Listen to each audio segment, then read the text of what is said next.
technology, and within that we were dealing with the aspect of defense, we started understanding the missile technologies, and within that missile technologies we were talking about ballistic missiles and cruise missiles.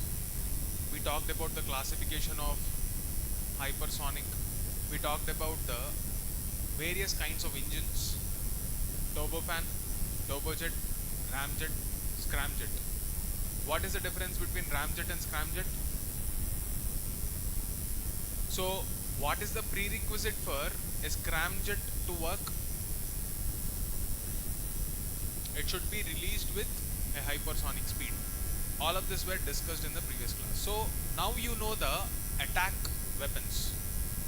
So in today's class, I will try to explain the entire weapon systems and the Indian Armed Forces arsenal through a simple analogy. When you have an enemy attacking us, there are two ways a defense system should work. So if you're talking about a defense system, let's say if we are talking about India, if we have to protect ourselves, there are two ways in which our system should work.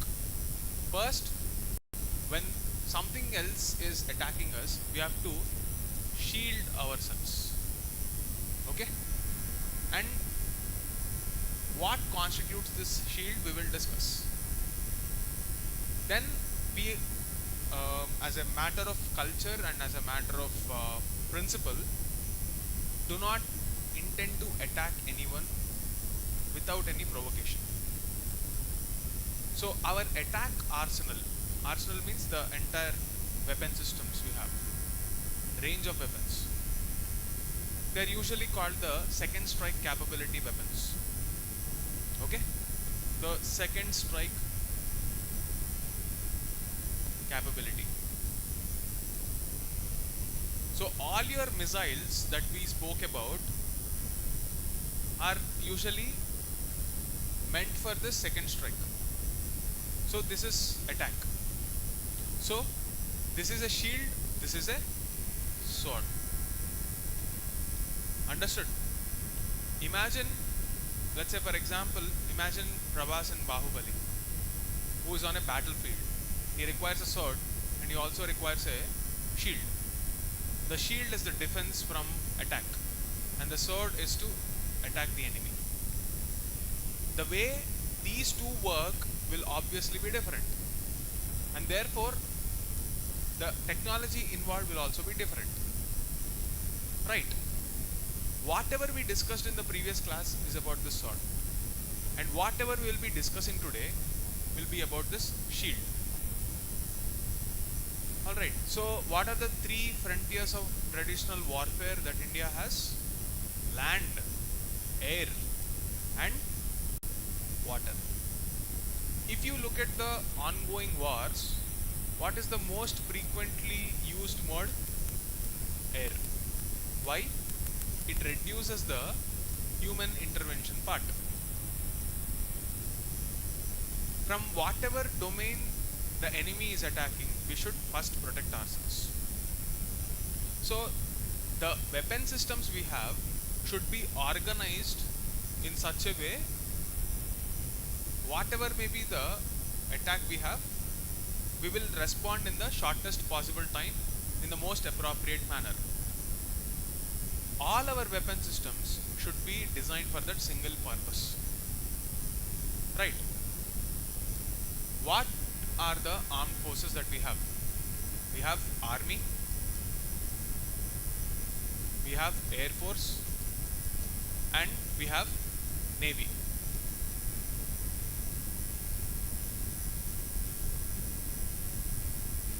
If you take a look at the nature of attacks, say for example, if you're talking about drones, they might be released from a ship, they might be released from an aircraft or from land also. You don't know the nature of attack. How do you think we will protect ourselves? Any protection shield will involve multiple steps. For example, a protection defense system should first detect the threat. For this detection, you will have multiple technologies. What are the technologies that you will have? Radars, sonars. Okay. In water, you have sonars. And then elsewhere you have radars. The entire battle between two sides would be how to escape this detection and hit in the fastest possible way. Okay? So, detection, decision,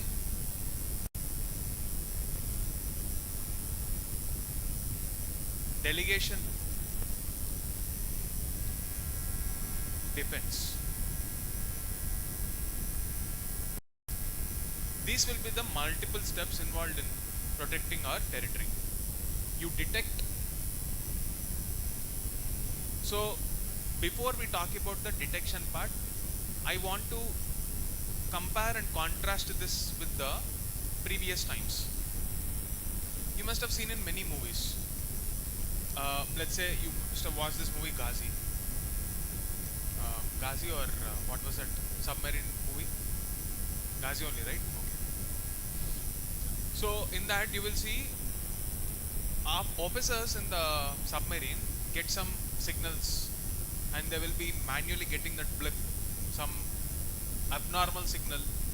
They will detect that and send message to the command center at the headquarters. There is a time lag in this. If you see the modern weapons, the time lag is very lethal. It can probably attack us in that fraction of a second.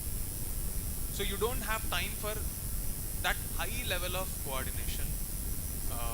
The time lag is unacceptable in modern day defense. Similarly, the threats can be from multiple centers which require coordination between the armed forces, even within the Navy. Given the complicated nature of our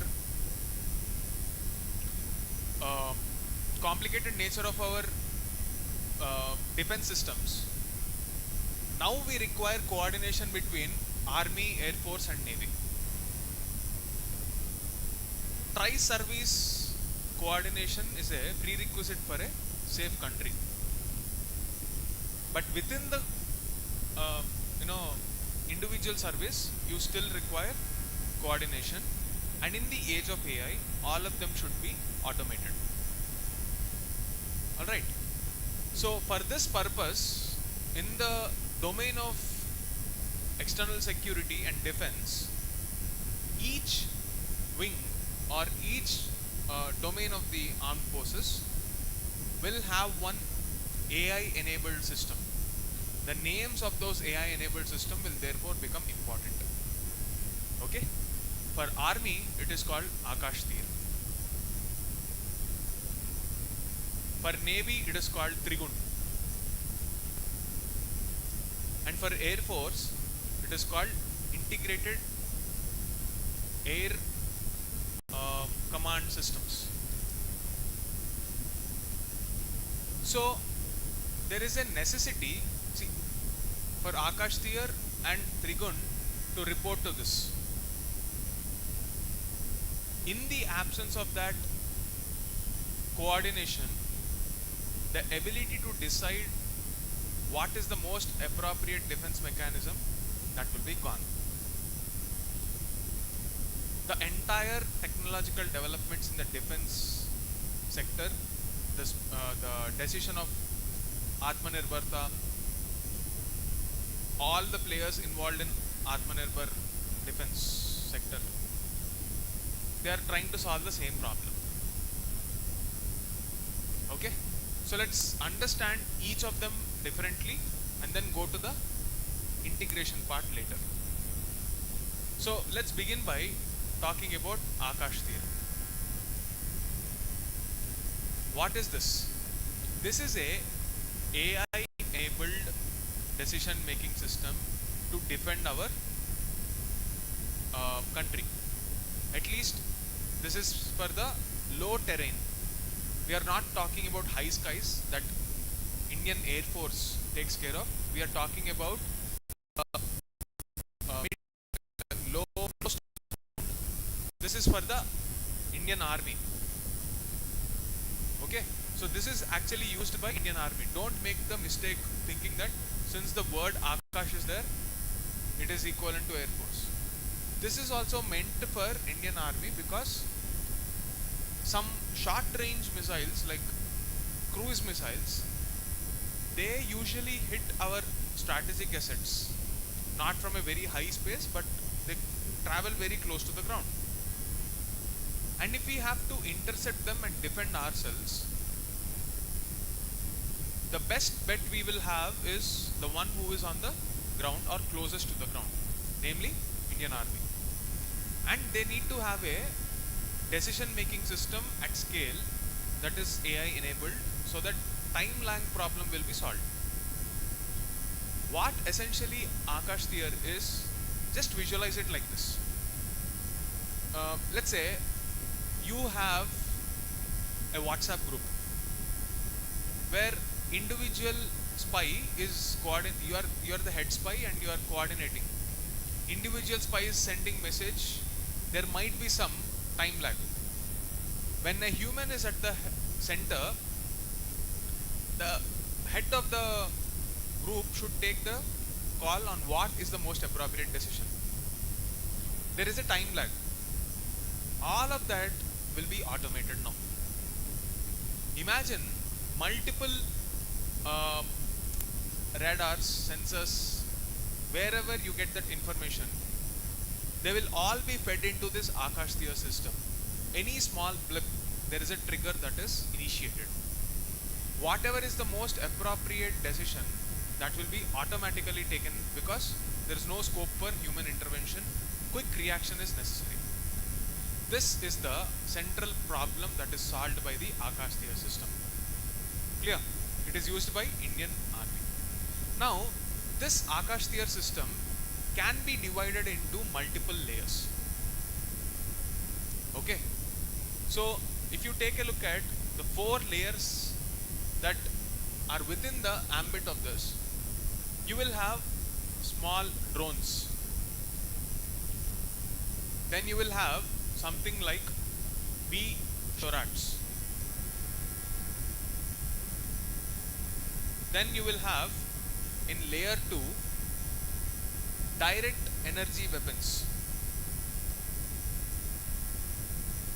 Then you will have quick reaction surface to air missiles. Then you have mid-range surface to air missiles.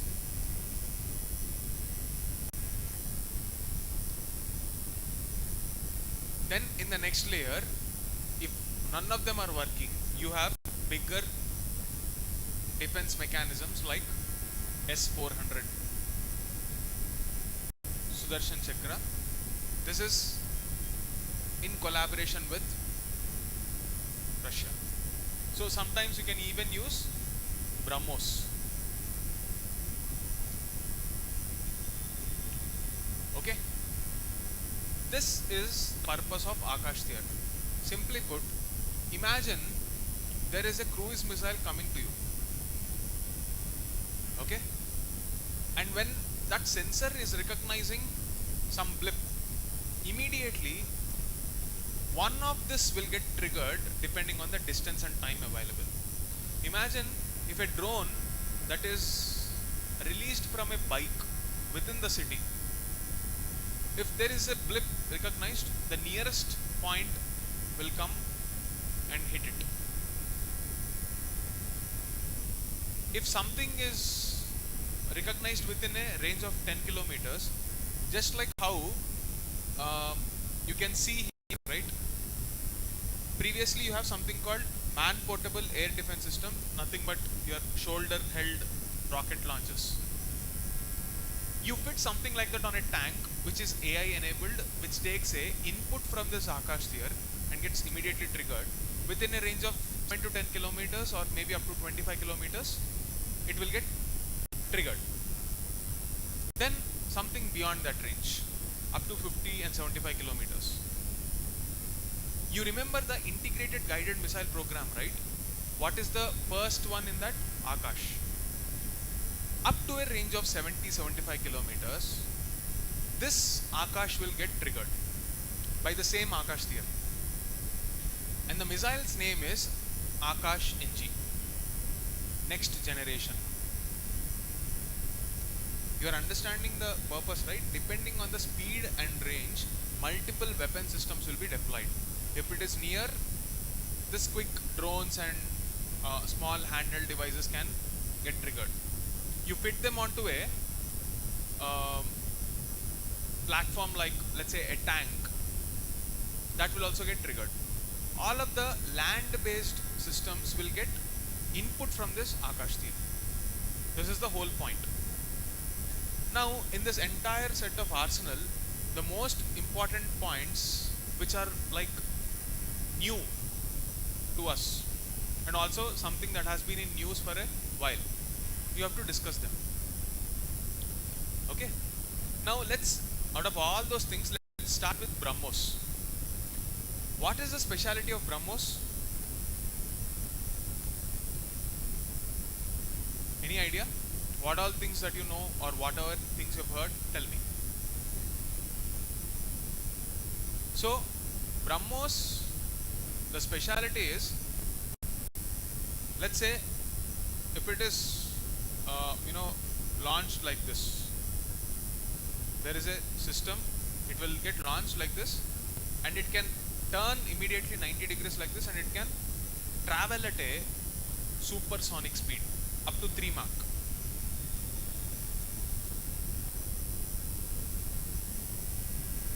And this can go up to the distance of 360 kilometers, 350, 360 kilometers. Practically speaking, they can travel even further. It is because of the restrictions imposed by international bodies, India did not extend its range. This is one of the world's fastest supersonic missiles. Okay? This is the speciality. In collaboration with Israel, we created something called Barak.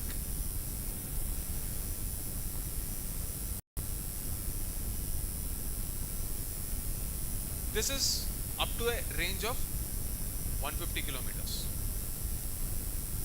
Okay? And then the quick reaction surface to air missiles that we have, they are indigenous in nature. Alright, don't confuse these missiles with the other kind of weapons like Pralay or Agni. We will talk about them separately, but they are not belonging to this category. These are meant for defense, protecting us. We will not use them for attack. We will use them for protecting ourselves. If any enemy ship or any enemy aircraft is coming towards us, that's when we will use this. Even within the weapon arsenal, the first choice will be the cheapest one, that is Akash, then Barak, then BrahMos. Understood? This is the way it will get escalated. Will you directly start using Agni? Nuclear enabled Agni? No. Alright, so please be careful about the options given. You need to understand the decision hierarchy also. You never know. That principle and the understanding behind it can also help you eliminate the options carefully. In the context of Operation Sindoor, this is all the more important. Clear? Fine. So when we are talking about drones, we also have something called loitering munitions. You must have heard about them in the context of Operation Sindoor. Even we discussed those points somewhere around May 6th, if I'm not wrong. Why do I remember that? I had a class at 7:30 in the morning. There was this news that came out in PIB at 2:54 AM. It was published. and we were discussing this in the morning class because that was a very big news on that day, Operation Sindoor. So the technology behind it, everything, we were discussing on that day. It becomes very important for this year's theme, Operation Sindoor, and the entire technological setup. This is how they carried the attack. Understood? This is the armed forces. Within the armed forces, we are talking about the Indian Army. We must be having something equivalent even for other armed forces, right? That is Air Force and Navy.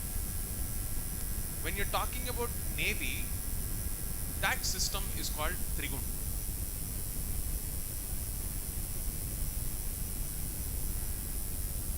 Here also you will have the same thing. A series of sonars, sonobuoys. I'll talk about this. Sonobuoys, etc. Sonars, sonobuoys. And entire intelligence gathering sensor system will feed the data into this Trigun. Okay. If you are inside the sea or on the surface of the sea with all your radar systems watching the sky, you detect a blip. Immediately this Trigun system will activate the entire Navy's arsenal. If Trigun feels that this is beyond our capacity, immediately it will pass it on to the Indian Air Force. Same is the case with these folks too. If that is the case, what should we do? We have to activate our fighter jets. In today's class, I don't think I'll be able to take up all the fighter jets in detail, but I'll try whatever I can. So here also you will have the defense mechanism. In the same way, we will be using the same missiles there also. We'll be using BrahMos. We'll be using the Akash. We'll be using the same Barak system. They'll be fitted onto warships, frigates, corvettes.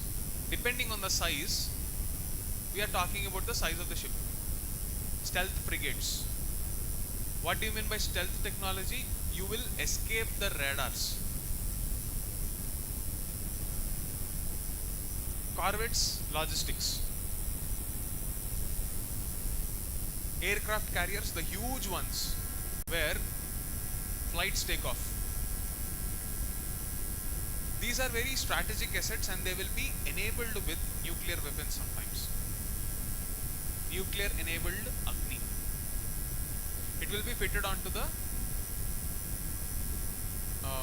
aircraft carrier. They can also be fitted to the submarines. Our submarines can also be fueled by nuclear power.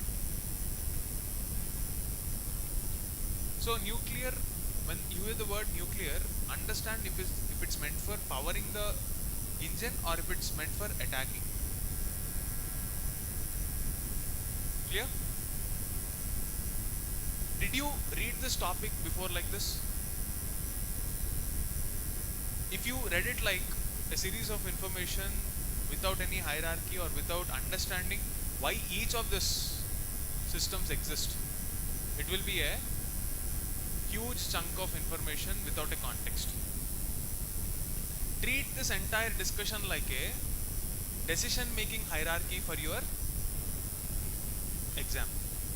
Not just your exam, understanding the entire defense sector. The equivalent of this is,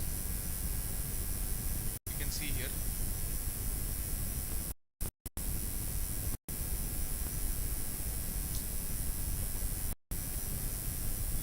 integrated air command and control system.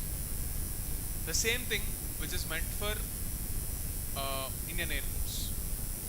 This is the big boss.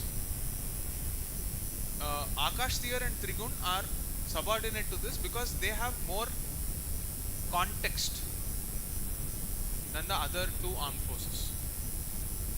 So a tri-service command is necessary. Operation Sindoor was successful because of this tri-services integration. And this has been the suggestion right from the Kargil times. Kargil Review Committee was there. From then till multiple developments, we have reached this point. Understood? So this is the biggest development, and what's more, these are developed indigenously. They are not taken from elsewhere. They are developed by BEL and DRDO, various wings of DRDO. So it's a great leap in Atmanirbhar Bharat philosophy, at least in the strategic sector of defense. But here comes the problem. The weapon systems that get triggered by this intelligence systems, these are the brains. They are the foot soldiers. The foot soldiers are imported. As far as the brain part is concerned, it is completely India, or mostly India. But the actual hardware, software part, India is good. Hardware part, this is where India can get better. All the weapon systems that you are talking about, whether it is your Barak, whether it is your Agni, most of them had some foreign influence, and we are now moving in the direction of Atmanirbhar. But where they are deployed, whether it is a warship, whether it is a fighter jet, whether it is a tank, these are the areas where India can do much better. Even in the defense indigenization project, largest chunk of development happened in the Navy, especially in the context of our Project 17A and Project 75, which talk about the submarines as well as the surface level corvettes, frigates, etc. But having said that, the deployment of those machines, it's getting delayed. Project delays and execution delays is one thing that is plaguing the defense sector. Here is where private sector participation can make things much more efficient. And the involvement of the private sector for a strategic benefit and speeding up, catalyzing the execution of the projects. That's one area where we can do much better. So these are the areas where you can expect questions. UPSC will probably move beyond just names and focus on each problem statement. That's why I explained it like this. This is the shield part. Now what about the sword part? That is the attack weapons. Here is where you have to discuss your fighter jets, your missiles, and everything that is surrounded by them. Here, if you see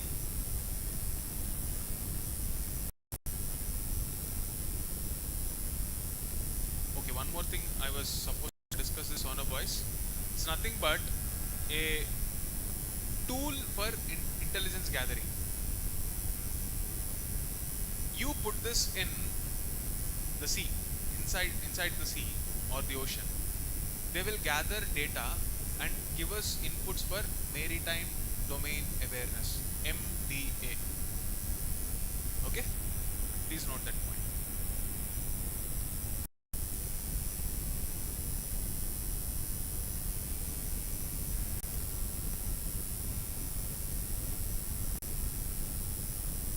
What are they useful for? These are the application.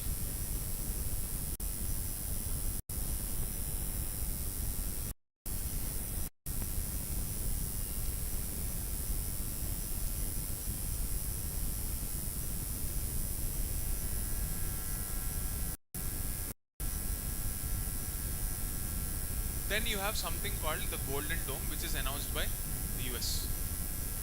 What is the purpose of this? So, US and Russia are on some other level. Russia is talking about creating nuclear-based weapon systems on an intercontinental scale that can create underground tsunamis in the ocean after an explosion. Lunatics, that's what I would feel. Absolutely mad. And these folks are talking about how to avoid attacks that can happen from space. So these guys are scared that satellite weapon systems can also be fitted with weapons. There is a possibility of outer space treaty violation. For people who don't have context, there is a treaty called Outer Space Treaty. According to the Article 4 of that Outer Space Treaty, you are not supposed to have weapons in outer space because they belong to global commons. What is global common? A space where every country in the world will have equal sovereignty. No single country has absolute control. So if you are putting a weapon system there, you are threatening the sovereignty of other nations. So you are not allowed to put something there. But you know, these are the times where rules are a joke, because you have a president like Trump, and I don't know who, but probably someone, Epstein files controller, conspiracy theory. Anyway, let's not get into that. Let's not get deviated. So you have something like outer space treaty. So Golden Dome is a crazy idea where you invest billions if not trillions of dollars so that another lunatic will not hit them from outer space.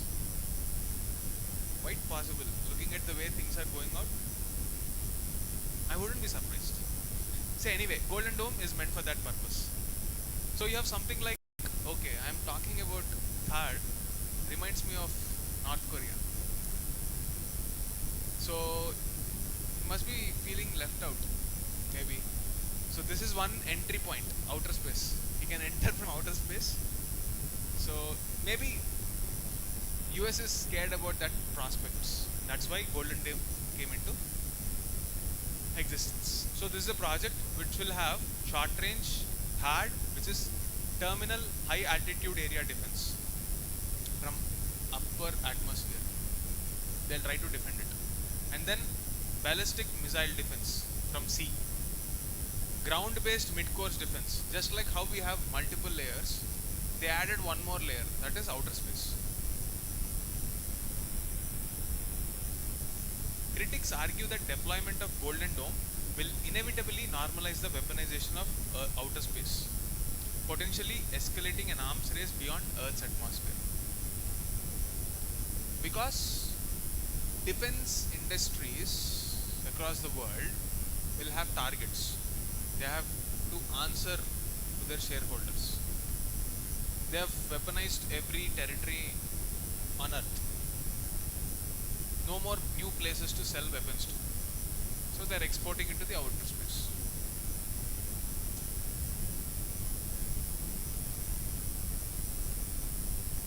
Just a quick observation, just small deviation. I wouldn't prefer to deviate, but I want you to understand this interesting snippet. 48 hours ago, our beloved Trump said that he gave a warning, mass warning, final retaliation. If you don't stop the war, you are going to see the end of energy grid. Iran simply retaliated, saying that try if you can. We have your desalination plants, your strategic assets. We'll simply block Strait of Hormuz. 24 hours later, he says that Iran is finally obliging. Iran or US, I don't know. But that is what he said. Meanwhile, something very interesting happened in the stock markets. The moment he gave that warning, futures and options, you know, right? It's like basically gamble. Some insiders had information worth $2 billion. One small party, they gained $2 billion in stock markets in 2 days. Not even 2 days, 1 day. Because of that announcement. Nothing really happened except that money got exchanged. So they want to have a 5-day gap for an update. Interesting to see what they will do in this 5 days. Most likely, if we continue like this, we will have to go back to our traditional times. What are the traditional times? How many of you know this scheme called Satat?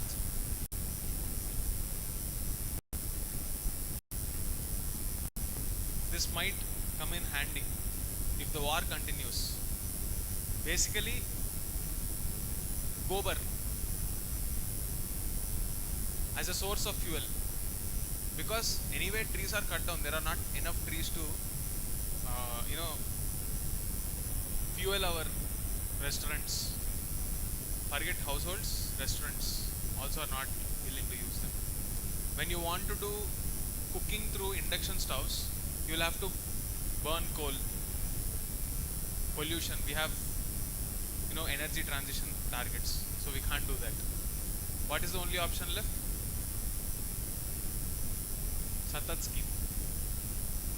You know how much CBG can be generated from that gobar? Gobar is cow dung. On an average, it is believed that roughly around 11 MMT, the unit, whatever that unit is, 11 units of crude oil or gas comes from Iran. We were trying to compensate for that from 40 different countries, just because one site was hit. Not Iran, sorry, Qatar. Okay. You know what is the production capacity of the CBG plants? 0.34 annual production. Per day we will import 11. You can imagine the energy crisis that India will have if the war continues. Not just India, entire East will be choked. So what kind of weapons can stop these people?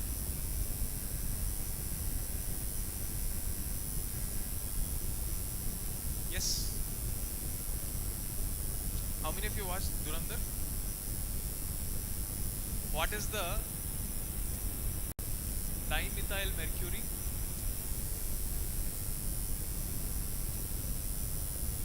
I don't want to give spoilers for the rest of the crowd.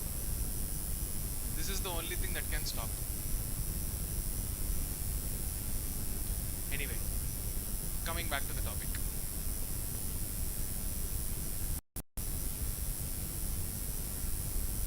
Then you have something called Mission Sudarshan Chakra. Basically, by 2035, complete indigenization of the brain as well as the hardware. Software and hardware system should be completely indigenized. That is the funda of this Mission Sudarshan Chakra, which will also include drones, missiles, whatever arsenal you can think of. This is the umbrella scheme going forward. Then you have something called Project Kusha. See, our best bet when something like Agni from a counterpart is coming to us, it is S-400. But this is not India's. It is dependent on Russia. An equivalent ambitious project that India wants to produce is Project Kusha. Okay, up to 350 kilometers it will try to intercept. So when you're talking about the air defense weapon shield, it's nothing but the integration with Akash Theer. Whatever topics we discussed in multiple layers, you will have the same thing. QRSAM, shots, and then direct energy weapon systems. Same thing will be integrated into that Akash Theer. Okay.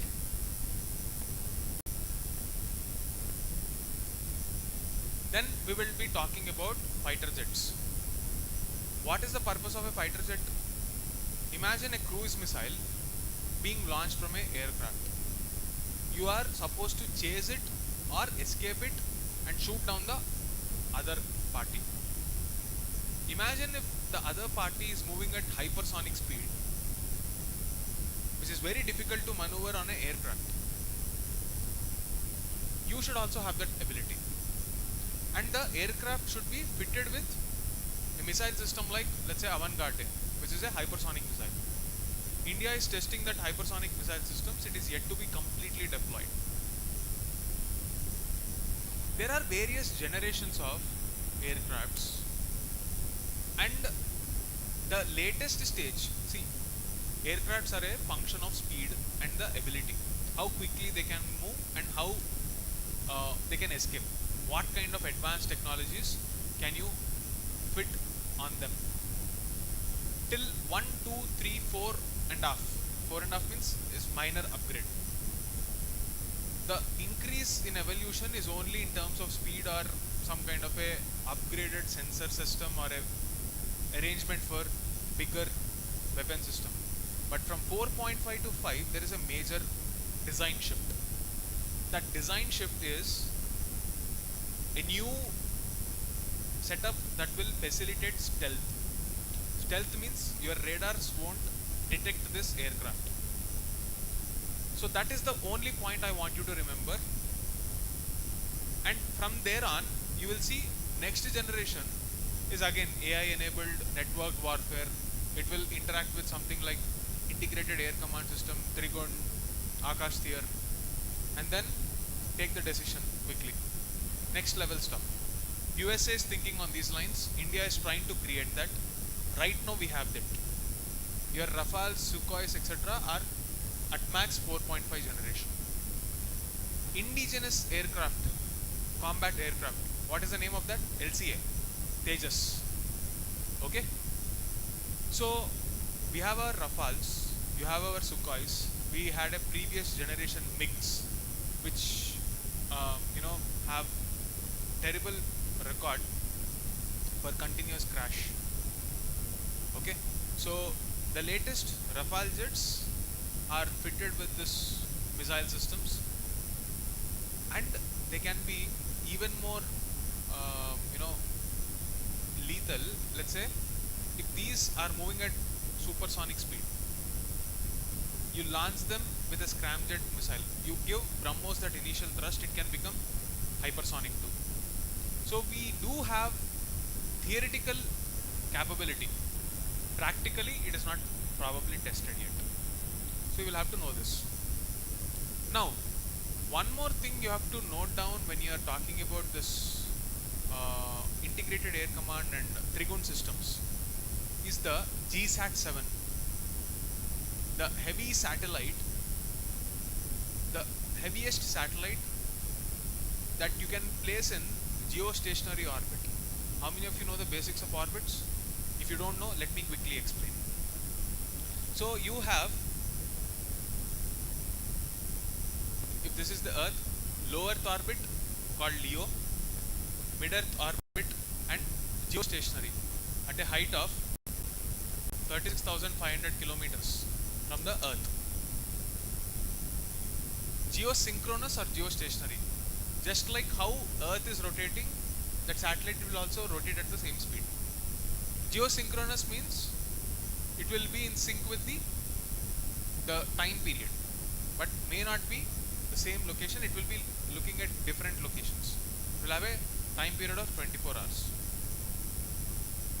For our communication in such a long range, GSAT becomes very important. So in such kind of a scenario, imagine if you are dependent on a navigation system like Naik, and in that there is one clock called atomic clock which will help you give the correct timing, correct precise location. If this fails, the entire coordination effort goes for a toss. Such is the sensitivity and interdependence of these systems. Recently, we have seen the failure of this atomic clock in Naik, which is a Swiss imported product. Therefore, there is a necessity for India to work on this Desi atomic clock. There are multiple such technologies everywhere. Each of those technologies, India is dependent on one country or the other. For example, even for our engines, jet engine. India has been trying to create a turbofan engine, the earliest version on our fighter jet. It's called Kaveri engine. We did not see much progress on that. Recently, we borrowed some level of technology from US. Sorry? Yeah, GE. GE's engine. GE is a Fortune 500 company which is known for its, jet engines. We are dependent on them. There is a technology transfer agreement also going on. On all these critical technologies, defense technologies, if we can have indigenous players, nothing like it. In fact, there are some Hyderabad-based startups which are working in the drone sector for the first layer of defense in the shield problem we were talking about. So the drones and the technology for the drones, software as well as the hardware support. Hyderabad-based companies are working. So this we will discuss in the indigenization of defense theme elaborately. So in the next session, we'll briefly cover the various projects of Indian Navy, namely Project 75, etc. Then we will see some more drones, categorization of drones, the policy associated with this, and the latest developments. If you prepare this much, is more than enough. The previous class and this class should give you absolute idea on what is required for this exam. I hope you got entire clarity on this topic. Okay, that's it from my side.